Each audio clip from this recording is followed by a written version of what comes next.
Hey, how's it going, everybody? This is Chris. Welcome to episode 2 of NML Crossing, where, I hate to start every episode with an apology, but if you made it through that first episode, well, thank you, of course, but also, I'm sorry. That was a very, very tough episode for me to record. First thing I've recorded in 6 months. I haven't bellied up to the microphone in a very long time, and I'm afraid that that might have shown in the performance I gave last episode. So if you made it through, thank you. And again, I'm sorry. Hopefully, I can knock off some more of the mic rust as we work our way through here. And hopefully, I mean, the only way we can go is up, right? I'll tell you, though, it's a very odd sensation to be back in a room talking to myself. In a lot of ways, it's like I never left. And in a lot of ways, it's like I've never done it before. So that's it's an interesting way to start this new year. Now today, the book we're going to discuss actually kicks off the Cataclysm storyline, which leads to the road to No Man's Land and into and through No Man's Land, of course. And it's coming from a book that I I associate with the early '90s, and we'll talk about this more as we go through. But like when I was looking at my notes, when I was putting together the little No Man's Land triptych, the NML crossing map, if you will, I was shocked to see how many issues of Shadow of the Bat were involved in it because it's 1998. That's still a thing. Shadow of the Bat. I don't know. I associate that so strongly with the early '90s and the like seminal months and years of my comics fandom that to see it closer to the turn of the century is so weird. Just so weird. Just doesn't look like it fits. But with that said, how about we hop in? We'll stop the vamping and get into the coverage of Batman: Shadow of the Bat number 73, which had an April 1998 cover date. The story is called Cataclysm Part 1: Castles Built on Sand, written by Alan Grant with pencils by Mark Buckingham, inks Wayne Foucher, colors Pam Rambo and Android Images, letters Bill Oakley, edits Jordan B. Gorfinkel, and Dennis O'Neil. I don't think I've ever called him Dennis O'Neil. He's always credited as Dennis, but he's always Denny. I don't know. Cover price, $1.95. Now, we open with a shot of some Gotham high rises and, with some sort of kind of purple prose to describe it and the movable plates of earth below. That night, Bruce Wayne heads down Grandfather Clock Way to the Batcave, bidding Alfred a good evening as he gets to the business of batting. Now, in the cave, he dials up Oracle to discuss a criminal named Billy Wildman, who, according to the DC Wikia, makes his first and final appearance in this issue. So, I'm guessing he's not like a dangler from the pre-No Man's Land era. Anyway, while Babs is reporting on Wildman and his crew, the Bat seismic sensors begin to go nuts.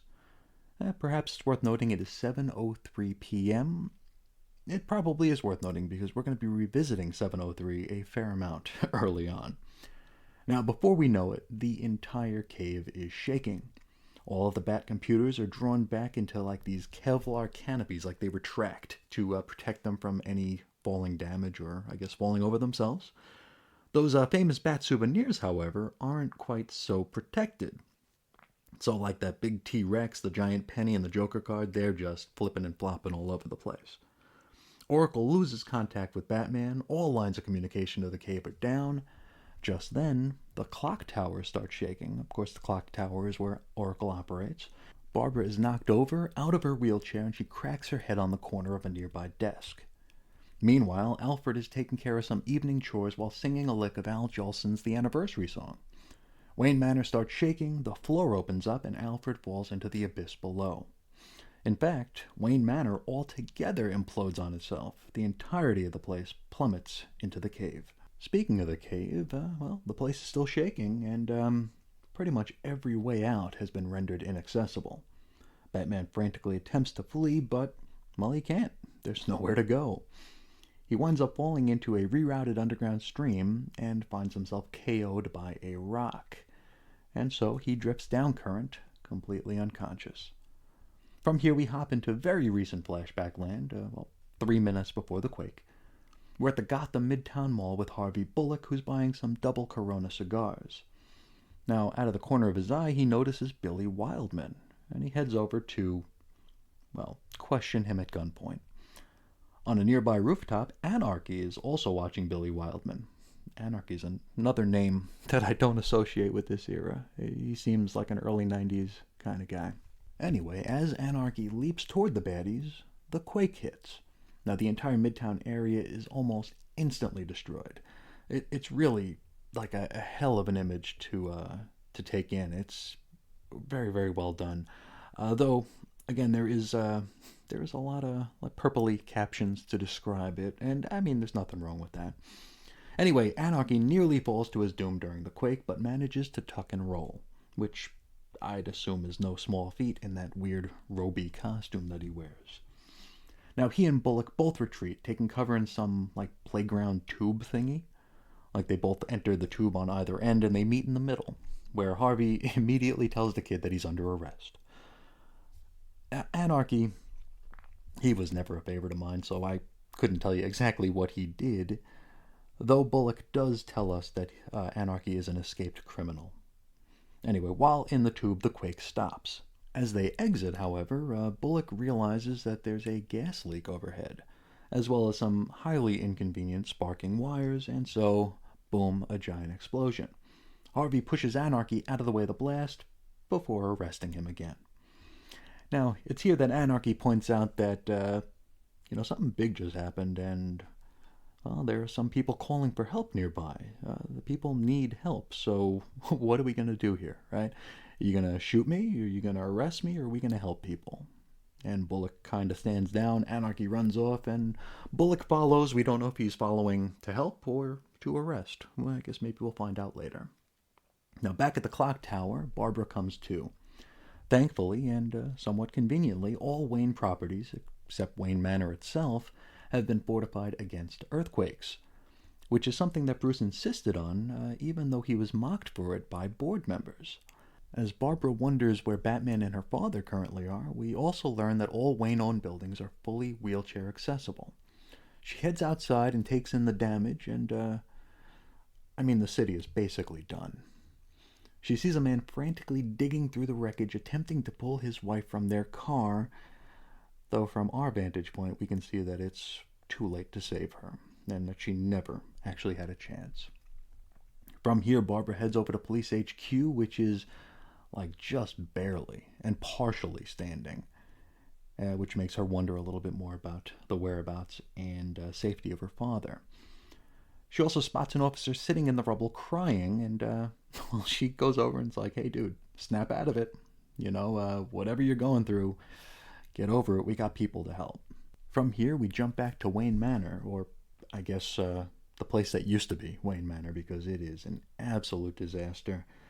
And among the debris, we can see Alfred laying under some slag, some beams, stuff like that.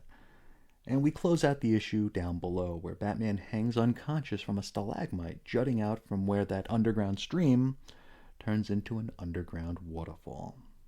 And that is where we leave it. Next time out, we're going to be talking about Nightwing number 19. That was a hell of an issue. How about we talk about it a little bit? What immediately strikes me is just how quickly everything happened. We did have a prologue in Detective, brief warning that there was a quake coming. It kind of came out of nowhere, right? It felt very much out of nowhere. Kind of the way I suppose an actual earthquake could be, right? Now, as mentioned, I'd only ever read this story via the very, very abridged 5-volume trade collection, which kicked off with the first arc of No Man's Land, which I want to say was No Law and a New Order. I think that was the first arc. It didn't start with Cataclysm. It didn't start with The Road 2. It didn't start with the Aftershock. It started... everything was already down and destroyed. So this is the first time I'm actually seeing the quake happen. That said, I definitely appreciated how, for lack of a better term, and for lack of any sort of real-world experience I might have, it felt genuine. It felt real, right? We knew it was coming. And they really could have, and perhaps if this was written 5 or 10 years later, they would have milked the suspense of it right? It's like there's something coming. Like we'd have like a year's worth of banners on top of every issue saying like 11 months till the quake, 10 months till the quake, stuff like that. We don't get that here, which is great, you know? We get a couple of pages and then boom, the sucker strikes. We get to see a few locales where things went down, which it leaves us with a lot of questions regarding the places and the characters around Gotham that we don't get a good look at. And I mean, we're only a chapter in, and what was it that Denny said last issue in his essay? The Cataclysm story is going to be something like 500 pages long. And at this point, we're like 20 something in, right? So I suppose so far so good is as best as I can put it for now. How about we talk about the art? I don't usually talk about art. If you followed any of my writing and talking exploits, you'll know that I don't feel comfortable judging art because, like, who the hell am I to say anything about art or actually much of anything? Well, I do want to discuss it today because it's really, really, really good. Buckingham, and Foucher absolutely kill it. I mean, parts of Gotham are reduced to rubble, ash, and scrap, and the art's able to convey that to perfection. Before starting to pay attention to this era of the Bat books, I didn't know Buckingham ever worked on them.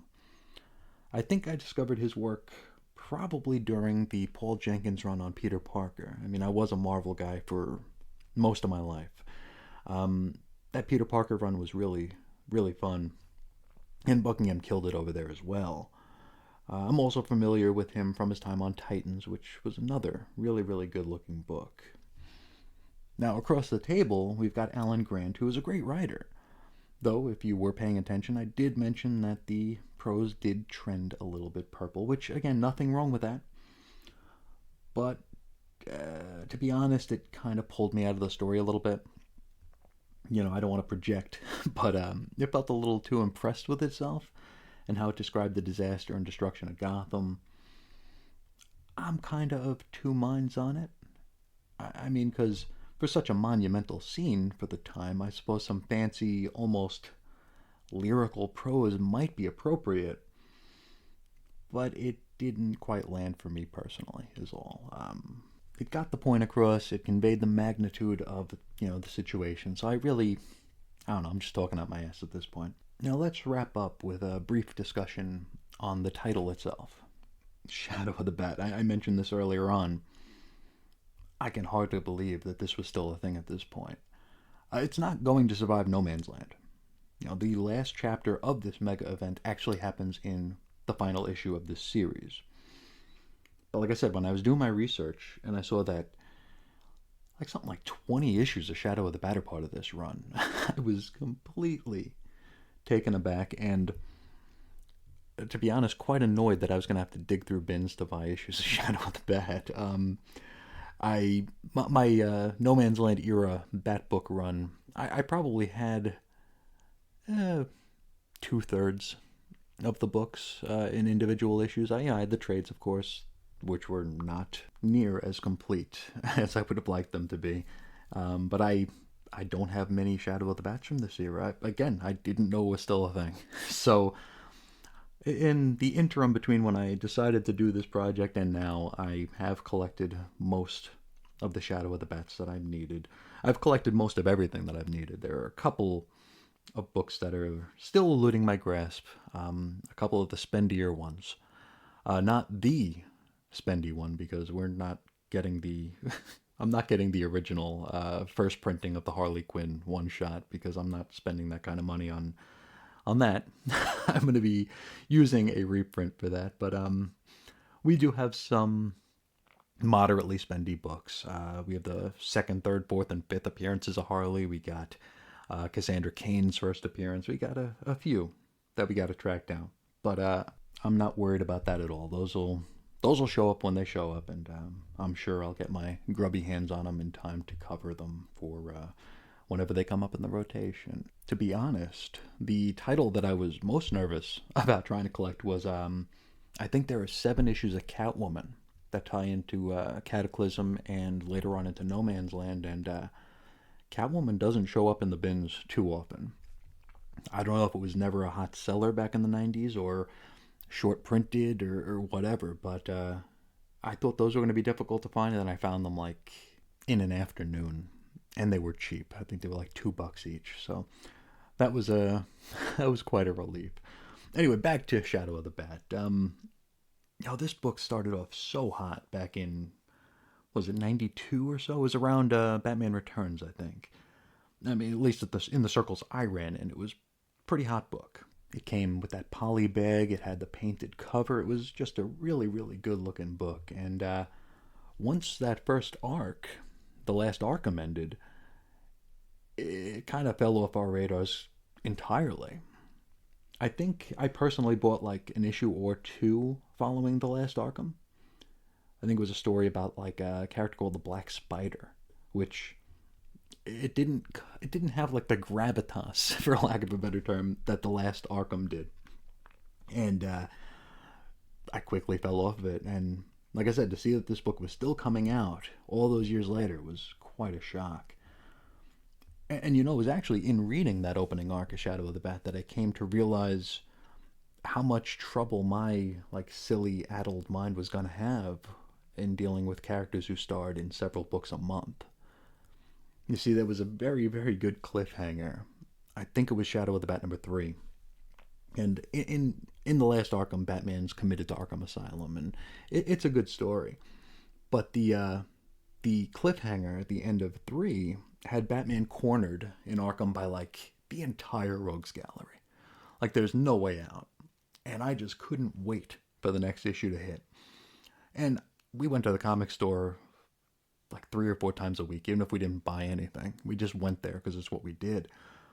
At the comic shop, I think like a week or two later, I saw that he was having completely different adventures in Batman and in Detective Comics, which, I mean, I was a dumb kid. I still am a dumb kid, but the illusion for me just shattered, and I realized that that huge cliffhanger that I had built up in my head and I couldn't wait to see play out, it really weren't any stakes there. It was just another story in the month. So maybe that's what made Shadow of the Bat fall off my radar. Who knows? Anyway, I will end today's audio missive here and let you all get on with the rest of your day. This was a really, really good issue, a great opening blast for Cataclysm, and it's making me very, very excited to work our way through the rest of this story and beyond into No Man's Land. I hope you're enjoying this. Like I said at the end of the last episode, I believe this entire story is available on Hoopla. If you want to follow along, it's free. If I think you just got to sign up for a library card, and you can read through the whole thing with me. It's on the DC version of Marvel Unlimited, whatever that's called too. So if you want to check it out, it's there, and I hope you do, because it's some really, really good stuff. Anyway, with all that said, I want to thank you all so much for choosing to share some of your time with me today. And until next time, hopefully I'll talk to you again real soon. See ya.